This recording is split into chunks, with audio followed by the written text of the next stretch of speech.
Jenna, thank you so, so much for having me. Like, I'm so happy to be here. Oh my gosh, I'm I so happy to have you. Thank you. I feel I don't even need coffee with you. I'm like very Yeah, energized. no, this is like, yeah, I mean, we have so much to talk about. It's so funny when people want to talk. Like, I was like, why do you guys like? Do you care about like what I have to say? And people are like, yes, they do. And I was like, I'm not really sure why, but I'm happy. I love meeting people, so I'm happy to tell you my story. I'm happy to, share and connect and I learn about. Like, I'd love to learn about you. No, I mean, first of all, everyone wants to hear this, and I feel like building a brand is one of the number one questions I get is like wanting to start their own line and not knowing how to even start, go about it. So I feel like all of your things that are going to feel obvious to you, people are going to be writing notes like, okay, that's how you do that. So no, I Ay, ay, ay. Well, how long do we have? Do we have about we a have year? we Because I've been doing this for a very, very long time, a very long time, and I still,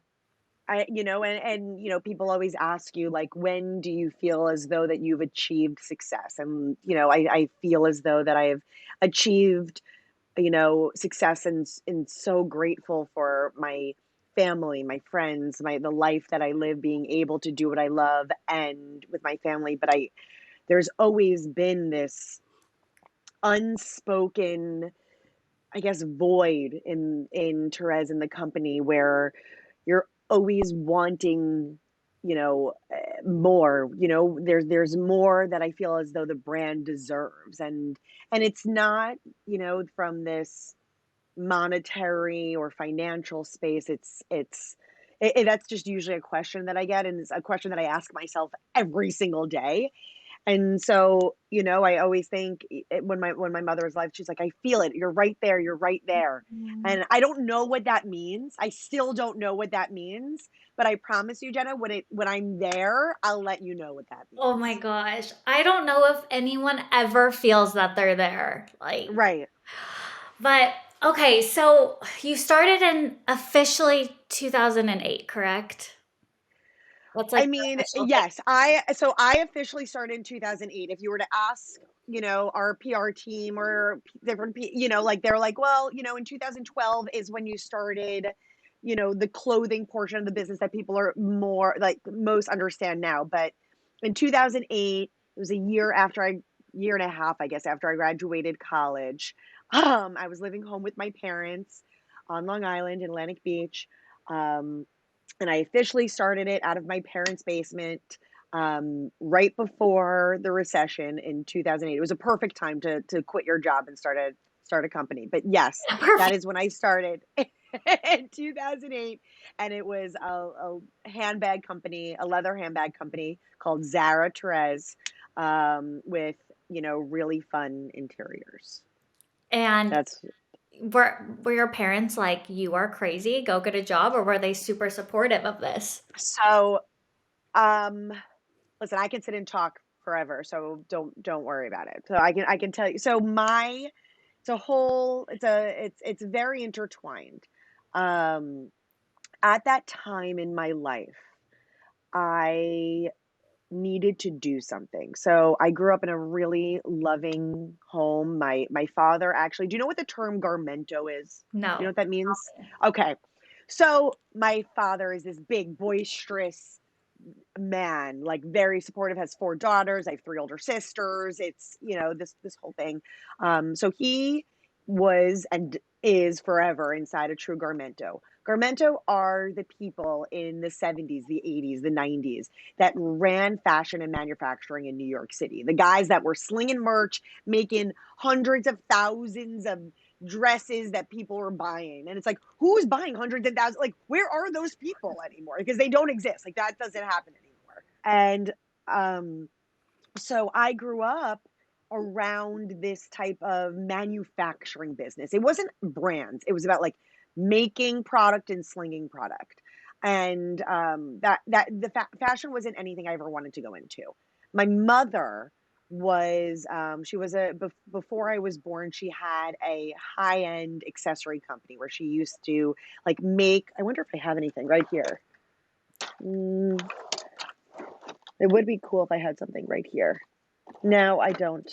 I think it's, I don't think any of it's right here, but she would make high-end barrettes and like glue and do, crystals and different things all on them Yeah. and sell them to Henry Bendel when there was a Henry Bendel and Bergdorf Goodman, and she had a small store called All My Favorite Things on Cedarhurst Avenue, on Central Avenue in Cedarhurst in the Five Towns where I grew up.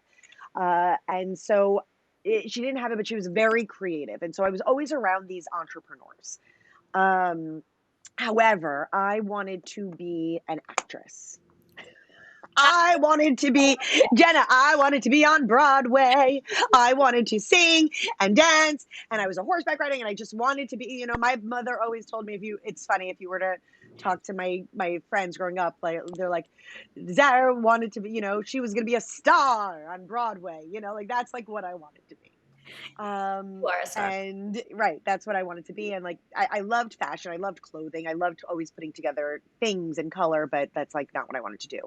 Um, so 2 weeks, and the reason I'm going back to this is because this all leads up into why Terez is what it is and why I created the business that I did and the environment that I did.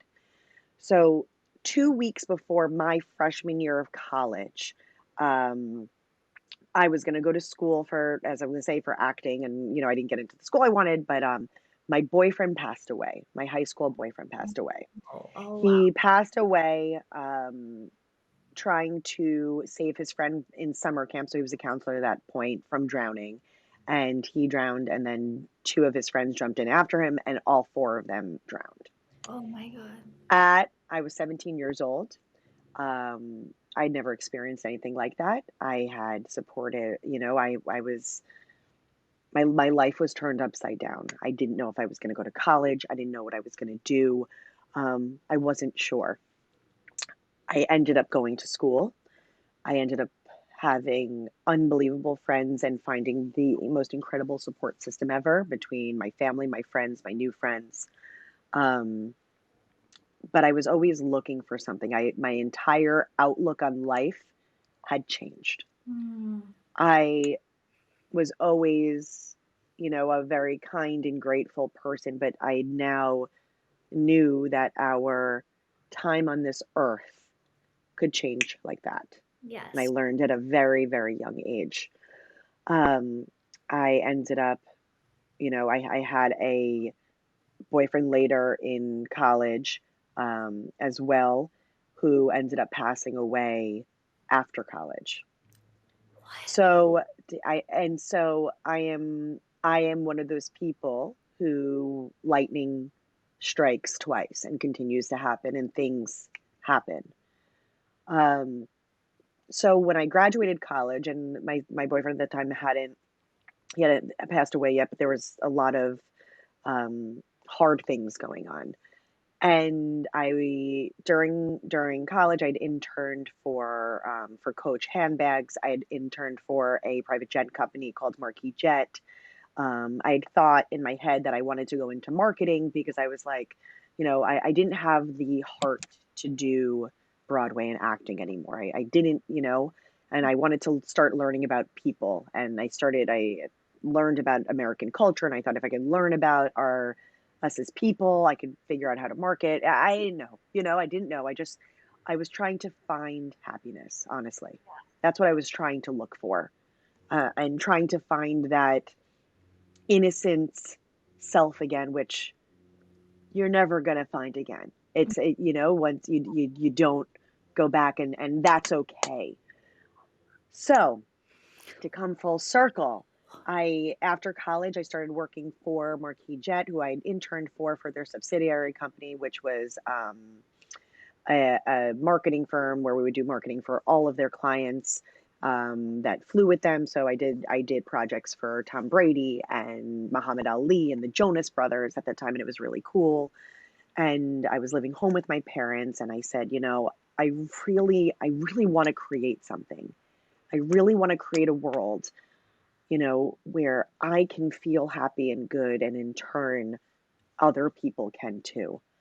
This had takes between my family, and I'd always been very ambitious, and experience in losing, my high school boyfriend and going through the things that I was going through. I needed to do something. I needed to do something that was good. I needed to put myself, my creativity, my love into something. I didn't know what that was. I was working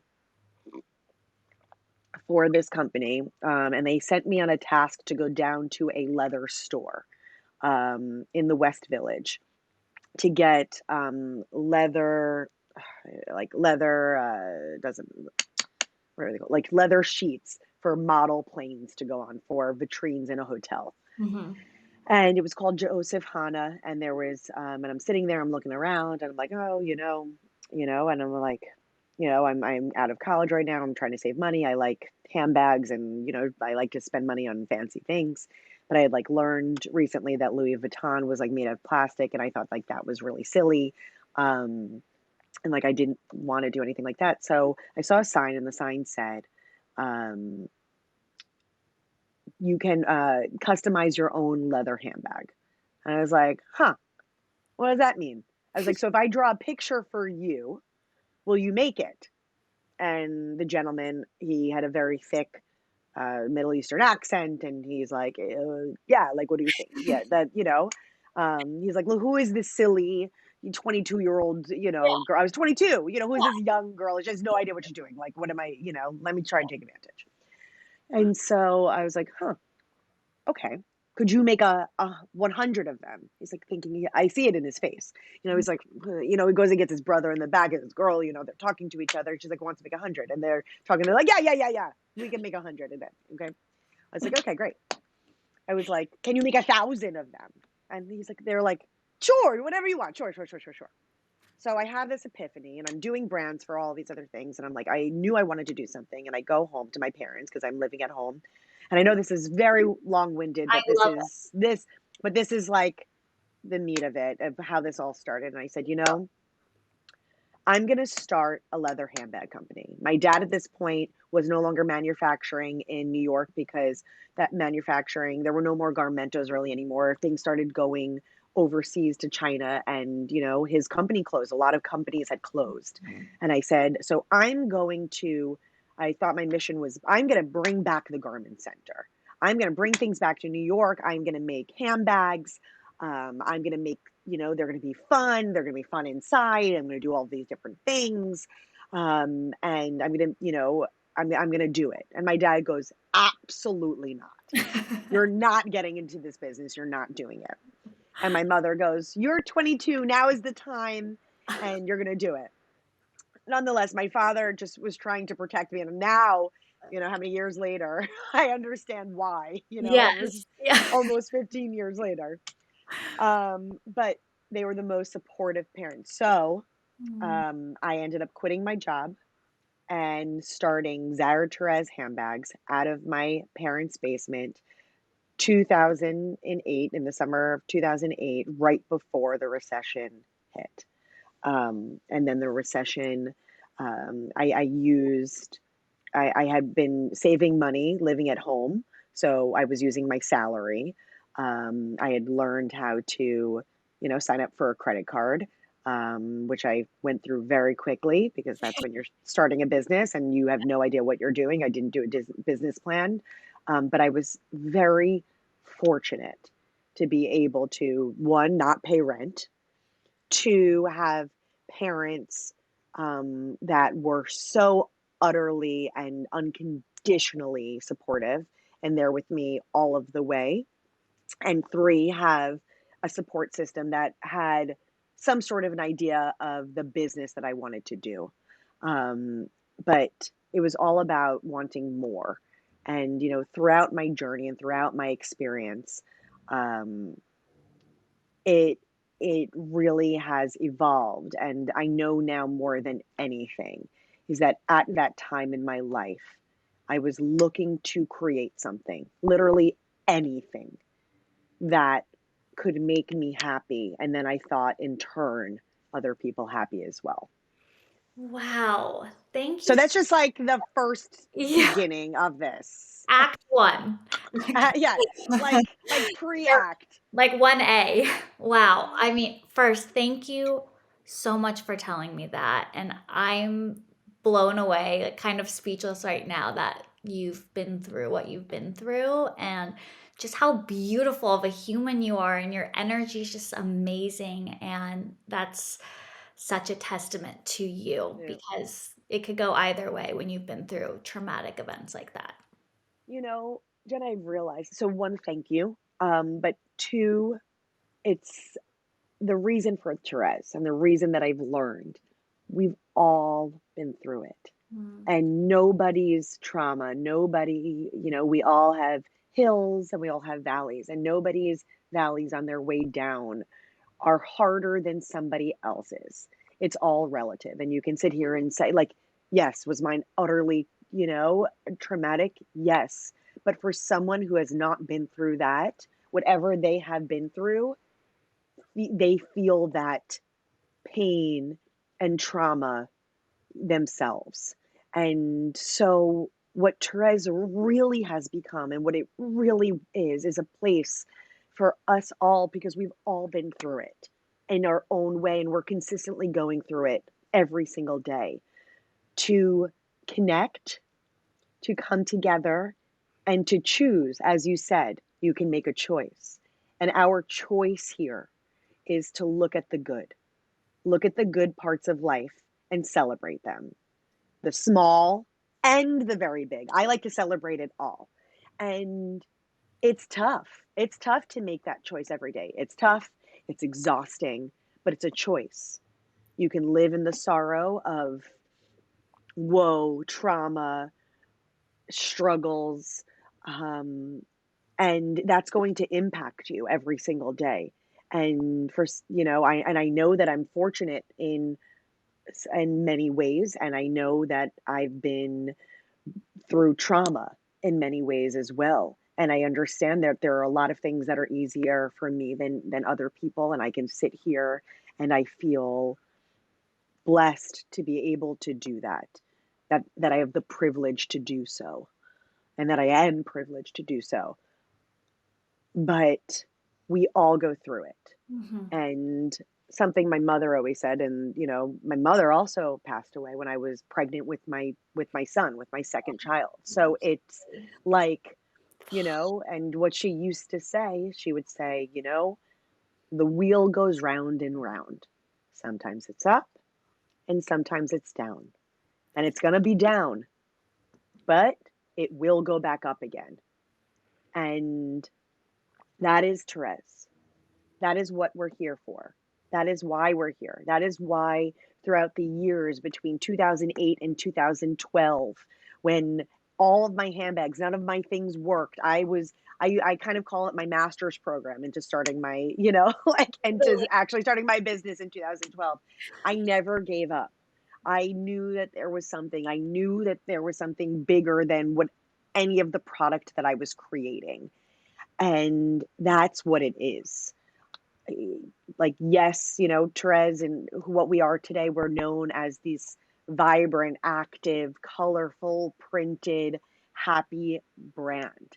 And that's what we are, and that's what we stand for. Um, but it takes time, and we could be making anything.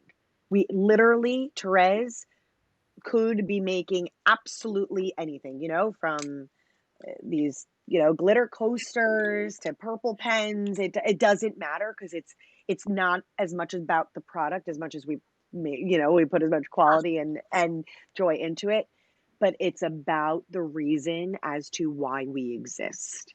And I think that is an important part in any business. There's and it's taken time. There's two main pillars of the business: the why, as to why you exist, which what is the reason for doing it, and the business.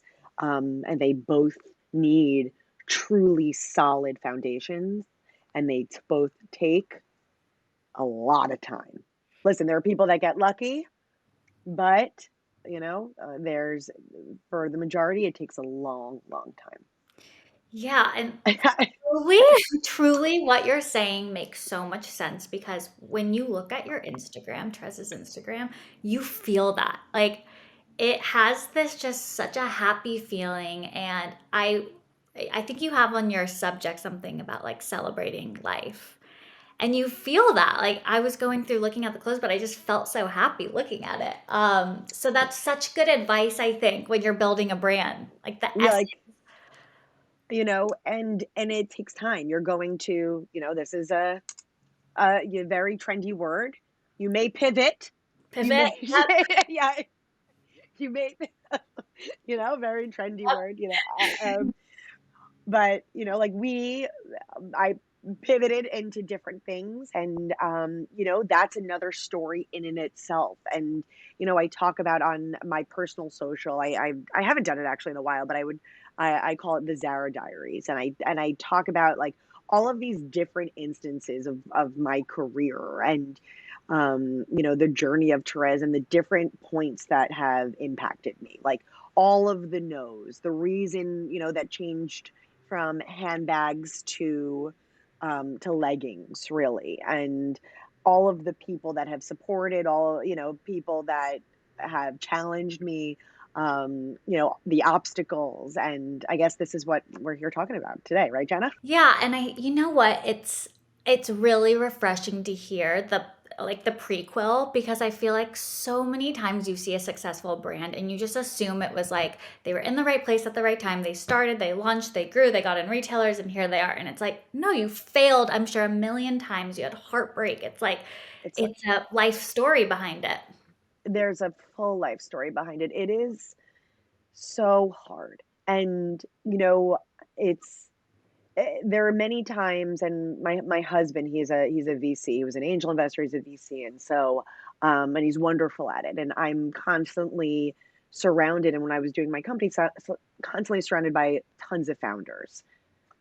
However, all of these founders raised money, Mhm. had tons of outside investment advisors, all of these things, and are valued at billions of dollars, even though they don't, and a lot of them don't like make physical product.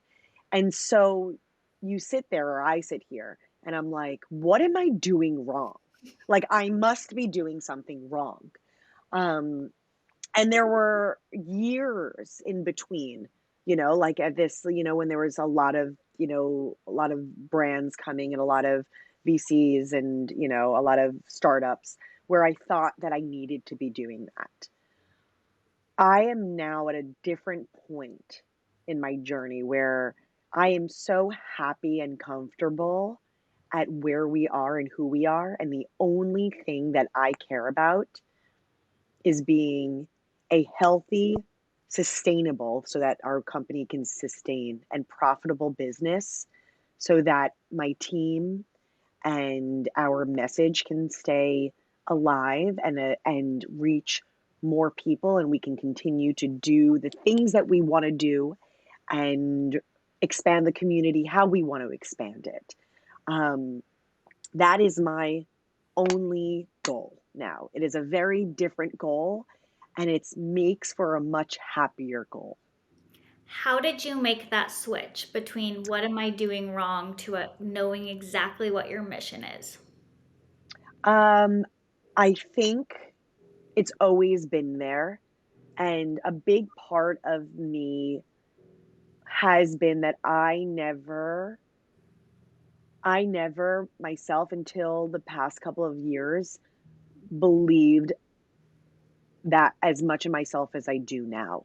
And Mhm. I always thought that I needed somebody else, somebody smarter than me, somebody with more experience, someone with a master's or a degree in Harvard or business school, or all of these different things, to tell me how to run the business. Um, you know, David, my husband, had always told me that I should surround myself with advisors and different people. And I never did that, because I thought that I wasn't good enough or smart enough to run the business.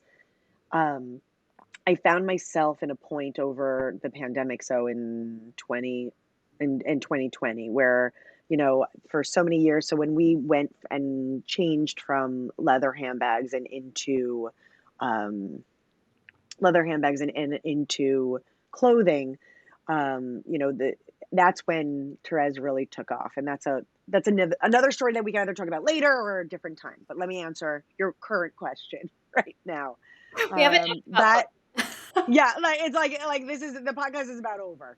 But we started to gain momentum, and I'm starting to try and do bills and finance, and I'm bringing people in, and I was like, I don't know how to do this.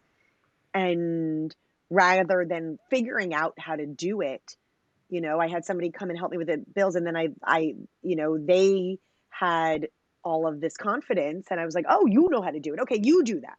You do it. And I, trusted them to do it. And like, we still weren't hitting all of these goals, and we still weren't doing all of these things. And at some point we're like, well, I guess we need somebody else that's has more experience to come in and help us with that. And we got somebody in with the best pedigree and all of these things, that was going to be my partner to do this. And when the pandemic happened, it's still happening. I don't know why I said when it happened. Yeah. But when COVID first came, and we first announced a global pandemic, she and we, as a company, by the leadership, weren't very nimble. And by the end of the year, um, the leadership had given up. And I said, that is impossible. That can't happen. And we were a company of like almost 40 people in corporate.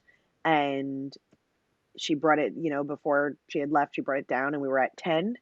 And I said, and she's like, Zara, you should probably just, close, or maybe it'll just be you, or you can just make it a hobby or something like that.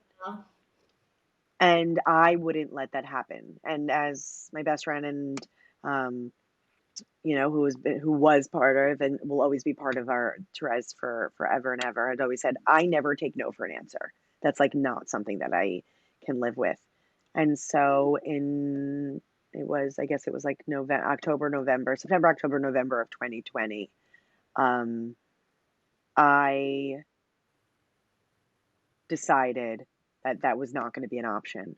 And I took our team and I said, I'm coming back. I'm doing the helm. I am coming to the helm. We're not getting anyone else. I'm going to do it. We're going to do it together. And whether we succeed or fail, it's going to be by our choices. Yes. And nobody else's. Oh, I love that. And it takes time to get to that. And I've learned so much from it. And I feel as though now, even though we've been to, Terez has been around for so long, and Terez, as leggings and colorful activewear has been around since 2012. And even though I've been doing entrepreneur, this company and this brand and some sort of some factor since 2008, I do feel as though we're at the beginning again. However, I have a lot more experience and we are in a very happy place where we are ready to be the brand that we've always wanted and preached that we would be. I have to tell you, from outside looking in, you are that brand and you built this incredible company. I think Thank you. you said something really important, which anyone can have an activewear brand if you have, enough money to go buy the materials. Yes, right. But that's really important for people to hear, I think, is what I'm hearing from you is you had a very strong mission of why you wanted to start this business. And you were a fucking, I think I can say that. Hopefully she's Yeah. warrior. Like you went to battle and you were not willing to fail. And I think that's a necessary quality of an entrepreneur. I I really, think it's I think you need to be, and this word gets thrown around loosely, but it's very true. You need to be super passionate about what you're doing. And you need to do anything in the world for your team, and support your team, and build, and this is another word that gets thrown around, but I believe in the culture of Yeah. your team and have their backs. And something that I've always believed is like I've always had the backs when as I if you're when they're still here, part of the team of my team members. Like I go to battle for them if somebody talks to them in a way that is unkind, or if they did something that was inappropriate, but they didn't realize it. Like I will still go to bat for them. Like we will talk about it separately about how it could be done differently or have a different, type of a way or a different approach.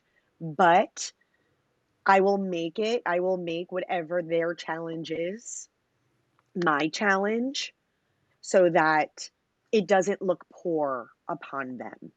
That is usually, and what I try to, the way to practice uh, running and leading the company, because it's all a reflection of me and us and we and the team and the brand.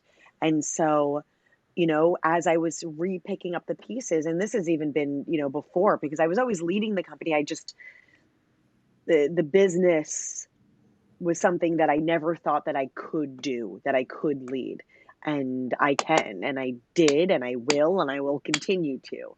And so, yeah, I don't know where I was going with that. Yeah, no, and I forgot. you are. I forgot. I've Okay. had 3 kids, so like sometimes I'm going on a tangent. I'm like, wait, I don't even know what I'm saying. No, I know. And you have 3 kids, right? I have 3 kids, little ones. I Right. have a You little 6-year-old, an almost 5-year-old, and a 2-year-old, and like 3 dogs. And my husband and I work full time, and we're lucky enough. We have a wonderful team of we call our nannies grown-ups, of it's grown grown-ups and women that have dedicated their lives to help partner with us. And I don't know what I would do without them, but they allow me and they allow us to be able to be full-time leaders and CEOs of our company, and full-time parents as well. Yes. Yes. Do you have any quick tips about that? And I think a lot of working moms feel that like guilt of having help. And I heard the best analogy the other day, and it was like when you're a parent, it's you think of like running your family like that's your business. And no man or really I don't think women that are running a business feel guilty about hiring a team. So why Right. do you feel guilty as mom? Well, I'm not a mom, but I'm with you. I feel Yeah. I'm like, as We're all moms, moms. as hardworking moms, no. But I hear this all the time, and I hate that women feel that. Talking with my husband before this because we were talking about, our ship at home and like our team at home, our company at home, because we have a company you have to manage. Mhm. Um, and I think the biggest thing that is talked about a lot in podcasts and panels and things, that questions that people ask about working moms, and people ask me, they say, well, can you tell us how you balance it all? Mhm. Like, tell us about balance. And, what is balance to you, Jenna? This is the secret. You ready? You ready? There is no such thing as balance. You don't. Balance does not exist. I will tell you what does exist: Tell me. priorities. Mm. Your priorities will change. And so, what you need to do is realize and feel comfortable that you are choosing a priority at a specific time. And at that same time, everything else will fall. Mhm. It's going to fall. That priority will then go put to the side. You will then pick up the pieces, which will then become your priority, and other things will fall. Mhm. So, to me, what you need to feel, or what you should feel most comfortable with, is the fact that things are going to fall, and that is okay. That doesn't make you a bad mother. That doesn't make you a bad leader. That doesn't make you a bad partner. That doesn't make you a bad CEO. that makes you a human being who wants to do so many incredible things in this world and has the opportunity to, and will figure it out and will surround themselves with your team at home, with your team at work, to help you do the things that you need to do at the Yes. time that you need to do them. So wise. I love that answer. You know, it works for me and I cry about it all the time. So don't worry, like that's, you want to know I know. the We're gonna true cry. life, people say, tell me, tell me about your typical day, Zara. Tell me about your typical day as an entrepreneur. Well, Jenna, let me tell you about my typical day as an entrepreneur. I wake up in the morning and I'm super happy or super upset. And I'm like, oh, today's going to be a great day. We're going to stay in business. Then by 9 o'clock, you get a call or an email. You're like, oh, I'm not going to be in business anymore. I guess we're not going to be in business anymore. Like, I don't know why I'm doing this. Then by 1 o'clock, you get an order and you're like, oh man, everybody loves me. Or you get a post and you're like, we are the best. It's the greatest thing. I guess we're going to stay in business another day. And then by 5 p.m., you're like, oh shit, I guess I'm going to have to close tomorrow. Like tomorrow, like today's like, I need to rate like my, email to everybody that we're closing. Like this is a daily Yeah. daily emotional roller coaster. And in between that is uh, children getting sick, things happening, things at school, a husband, my husband and I not seeing eye to eye on things, our team at home, either getting ill or having challenges or obstacles. In between all of that, this is life. Mm-hmm. This is the beautiful, chaotic, fantastic part about life, that it's full. And that is what I'm most grateful for, is how full my life is. And it's challenging and chaotic and crazy and beautiful. And I feel very fortunate about And as your very wise mother said, the that. wheels go up and down. You just The kind of wheel goes round and round. round and Sometimes round. it Yeah. sometimes it's up and sometimes it's down. I have so many questions for you, but I don't want to take too much of your time. I've talked so much. Having three babies, no. And you know what? I think anyone can look up how to find your suppliers or how to get into retailers. And I'm sure you have amazing advice for all of those things, but this is the shit that no one talks about that you have to hear. And like, you're going to wake up feeling good, and at 12 o'clock, you'll feel like a failure. And I can't tell you how many times I felt the same. And I think it's necessary that entrepreneurs know other women feel that way. So, I feel like a failure every day, yeah, every day. different You'll parts of the not day. feel I cry daily. yeah. I cry every day at some point. And looking at you, I mean, can't be farther away from a failure. But Right. talking about women entrepreneurs, what would be, if you could just narrow it down, your number one piece of advice to a woman who's wanting to start her own business? A woman that wants it. It's a very good question. It's a very vague question, but it's a very good question. Yeah. I think, honestly, I, I think do what you want to do. And that is also a very vague question. Um, Talk to everybody that you want to talk to, network and talk to every single person that is, from the male persons that are helping you, to the people on the phone that are helping you set up your credit card, to, for me, when I was in our leather stores, talking to the people in the back, getting as much information and aligning yourself with as many people as possible, trying to expose your understanding of what it is that you want to do as much as you possibly can. And something that I always thought of, as my best friend told me, is never take no for an answer. Hell yes, love it. Thank You you know, so much. This thank you, has been Jenna.